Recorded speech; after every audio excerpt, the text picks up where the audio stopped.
Hello guys, നമ്മൾ ഇന്ന് ചെയ്യാൻ പോകുന്നത് ഫാളിംഗ് ഇൻ ടു സ്മൈൽ എന്ന ഡ്രാമയുടെ എപ്പിസോഡ് 25 ആണ്.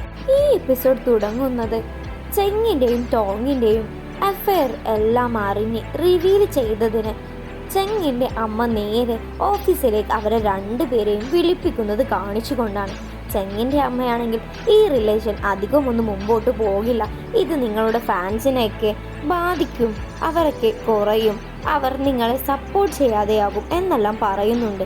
ഇതെല്ലാം കേൾക്കുന്ന ചെങ്ങാണെങ്കിലോ എനിക്ക് ടോങ്ങിനെ തന്നെ മതി, അതാരായാലും ഞാൻ ആഗ്രഹിച്ചെടുത്തൊരു ഫീൽഡാണ് ഗെയിംസ് എന്ന്, അതിലെനിക്ക് ഒരുപാട് ഫാൻസുമുണ്ട്, പക്ഷേ അവർക്ക് വേണ്ടി ഇതൊന്നും എനിക്ക് മാറ്റിവെക്കാൻ കഴിയില്ല എന്നെല്ലാം പറയുന്നുണ്ട്.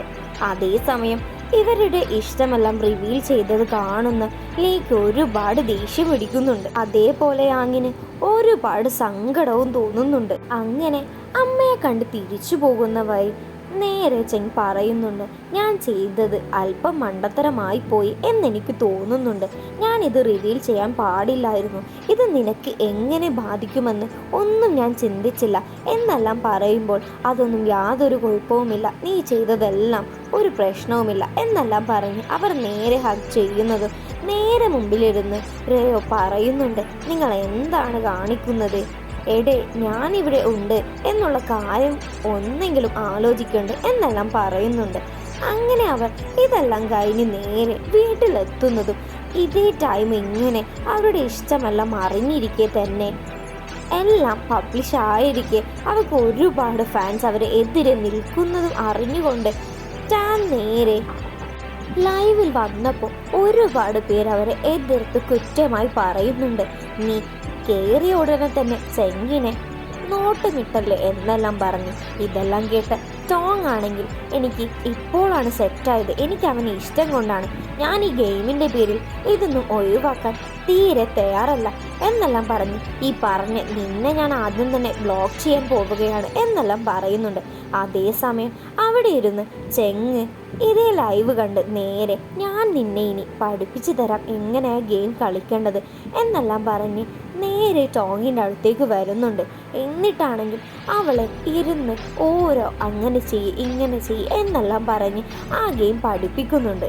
അങ്ങനെ പറഞ്ഞു കൊടുത്ത് നേരെ ആ ഗെയിമിൽ ടോങ് ഔട്ടാകുന്നുണ്ട്. ഇതെല്ലാം കാണുന്ന അവളാണെങ്കിൽ ഇനി മതി നിന്റെ പഠിപ്പ് എന്നെല്ലാം പറഞ്ഞ് അവനോട് പോവാൻ പറയുന്നത് അവൻ നേരെ കിസ്സെല്ലാം ചെയ്തുകൊണ്ട് അവിടെ നിന്ന് പോകുന്നുണ്ട്. ഇതേ സമയം ലൈവിലൂടെ ഇതെല്ലാം കാണുന്ന എല്ലാവരും നാളെ അവർ ആൽഫ ടീമിൻ്റെ കൂടെ ഗെയിമില്ലേ ഇവർ തോറ്റാൽ ചെങ്ങിൻ്റെയും ടോങ്ങിൻ്റെയും ഈ റിലേഷൻ കാരണമാണ് എന്നെല്ലാം അവരങ്ങനെ മെസ്സേജായി അയക്കുന്നുണ്ട്. അതേസമയം OPL സ്റ്റാർട്ടാകുന്നതും കെയും ലാവോവും അങ്ങോട്ടും ഇങ്ങോട്ടും ഹെൽപ്പ് ചെയ്യാതെ ശത്രുക്കളെ പോലെ പെരുമാറി അങ്ങോട്ടും ഇങ്ങോട്ടും തന്നെ ഗെയിം തെറ്റിച്ച് കളിച്ച് അവർ രണ്ടുപേരും ഔട്ടാകുന്നുണ്ട്. ഇതെല്ലാം കാണുന്ന ചെങ്ങാണെങ്കിൽ നിങ്ങൾ അടി കൂടാതെ ഒന്ന് ഗെയിം ശ്രദ്ധിച്ച് കളിക്ക് എന്നെല്ലാം പറയുന്നുണ്ട്. ഇതെല്ലാം കാരണം അവർ രണ്ടുപേരും ഔട്ടായതും ഇവർക്ക് ആർക്കും കളിക്കാൻ കഴിയാതെ അവരെല്ലാവരും ആ ഗെയിമിൽ നിന്ന് ഔട്ടാകുന്നുണ്ട്. അങ്ങനെ ഇതെല്ലാം കഴിഞ്ഞ് വന്നിട്ടും അവർ രണ്ടുപേരും നീ കാരണമാണ് ഞാൻ തോറ്റത്, നീ കാരണമാണ് ടീം തോറ്റത് എന്നെല്ലാം പറഞ്ഞ് അങ്ങോട്ടും ഇങ്ങോട്ടും വഴക്ക് തുടർന്നു കൊണ്ടേയിരിക്കുന്നുണ്ട്. അങ്ങനെ നേരെ വീട്ടിൽ വന്നത് അവരുടെ പിണക്കമൊന്നും മാറാത്തത് കാരണം ടോങ് നേരെ ചെങ്ങിനെ കാണാനായി വരുന്നത് ചെങ് നേരെ അവളെ കൂട്ടിക്കൊണ്ടുപോയി റൂമിലേക്ക് പോകുന്നുണ്ട്. എന്നിട്ട് അവൾ പറയുന്നത് ഒന്നും കേൾക്കാതെ കിസ് ചെയ്ത് വിറപ്പിക്കുന്നുണ്ട്. അവൾ പറയുന്നുണ്ട്, ഞാൻ ഇതിനല്ല വന്നത്, ഞാൻ വന്നത് അവർ രണ്ടുപേരും ഇതുവരെ പിണക്കം മാറാതെ അങ്ങോട്ടും ഇങ്ങോട്ടും ഫൈറ്റ് ചെയ്യുകയാണ്, ഞാൻ ഇതിനൊരു പുതിയ ഐഡിയ കണ്ടെത്തും എന്നെല്ലാം പറയുന്നുണ്ട്. അങ്ങനെ ടോങ് നേരെ ലായുടെ അടുത്ത് പോയി ലായോട് പറയുന്നുണ്ട്, നിന്നൊക്കെ ഗെയിം കളിക്കാനായി വിളിക്കുന്നുണ്ട് എന്നെല്ലാം പറയുമ്പോൾ അവൻ എന്നെ ഗെയിം കളിക്കാനായി വിളിക്കുന്നുവോ എന്നെല്ലാം അവനും തിരിച്ചു പറയുന്നുണ്ട്. അതേസമയം ടോം നേരെ പോയി കെയോട് നിന്നെല്ലാവോ ഒരു ഗെയിമിനായി വിളിക്കുന്നുണ്ട് എന്നെല്ലാം പറഞ്ഞ് അവരെ രണ്ടുപേരെ ഒരുമിച്ച് കൂട്ടിക്കൊണ്ടെന്ന് ഗെയിംസ് എല്ലാം കളിക്കുന്നുണ്ട്. അങ്ങനെ ഗെയിംസ് എല്ലാം കളിച്ച് അവർ രണ്ടുപേരും അങ്ങോട്ടും ഇങ്ങോട്ടും ഹെൽപ്പ് ചെയ്ത് ആ ഗെയിമിൽ അവർ വിജയിക്കുന്നുണ്ട്. അങ്ങനെ അവരുടെ ഉള്ളിലുള്ള പിണക്കമെല്ലാം മാറി അവർ രണ്ടുപേരും ഫുഡൊക്കെ കഴിക്കാനായി പുറത്തു പോകുന്നുണ്ട്. അങ്ങോട്ടും ഇങ്ങോട്ടും ഫൈറ്റെല്ലാം ചെയ്ത് നല്ല ഫ്രണ്ട്സിനെ പോലെ ഇതെല്ലാം കാണുന്ന ടോങ്ങിനാണെങ്കിൽ ഒരുപാട് സന്തോഷം തോന്നും.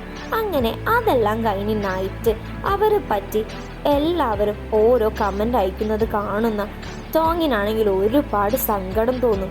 പക്ഷെ ഇതെല്ലാം കണ്ട് ചെങ്ങാണെങ്കിൽ അവളെ ഒരുപാട് ആശ്വസിപ്പിക്കാനും നോക്കും. അങ്ങനെ ഇതെല്ലാം കാണിച്ചുകൊണ്ടാണ് ഈ എപ്പിസോഡ് ഇവിടെ അവസാനിക്കുന്നത്.